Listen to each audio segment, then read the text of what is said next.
आपने अक्सर अपने आसपास के बुजुर्ग लोग या फिर अपने माता पिता से कहते हुए ज़रूर सुना होगा कि हमारे ज़माने में तो यह चीज़ केवल 10 रुपए की आती थी, लेकिन आज देखो कितने की हो गई है।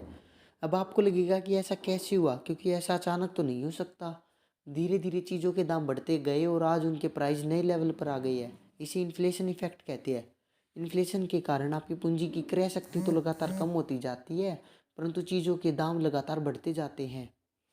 जैसे कि जो चीज़ आप पहले 100 रुपये देकर खरीद सकते थे, आज आप उन्हें 100 रुपये देकर नहीं खरीद सकते, क्योंकि इन्फ्लेशन ने आपकी पूंजी की क्रय शक्ति को कम कर दिया है।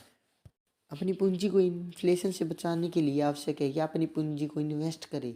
अगर आपको लगता है कि आप बैंक अकाउंट में अपनी पूंजी को रखकर उससे इन्फ्लेशन से बचा सकते हैं, तो आप गलत है, क्योंकि बैंक हमेशा सेविंग अकाउंट में इन्फ्लेशन रेट से कम ही इंटरेस्ट देता है।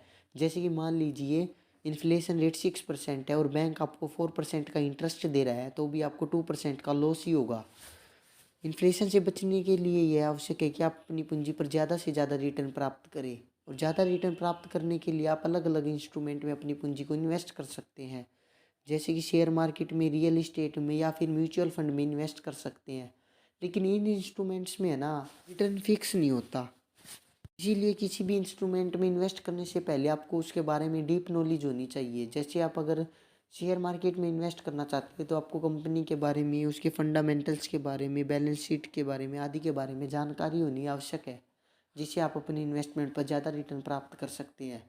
अगर आप अपनी इन्वेस्टमेंट पर ज़्यादा रिटर्न प्राप्त कर सकते हैं, तो आप पावर ऑफ कंपाउंडिंग का भी लाभ उठा सकते हैं, जिससे आप अपनी पूंजी को कई गुना तक बढ़ा सकते हैं।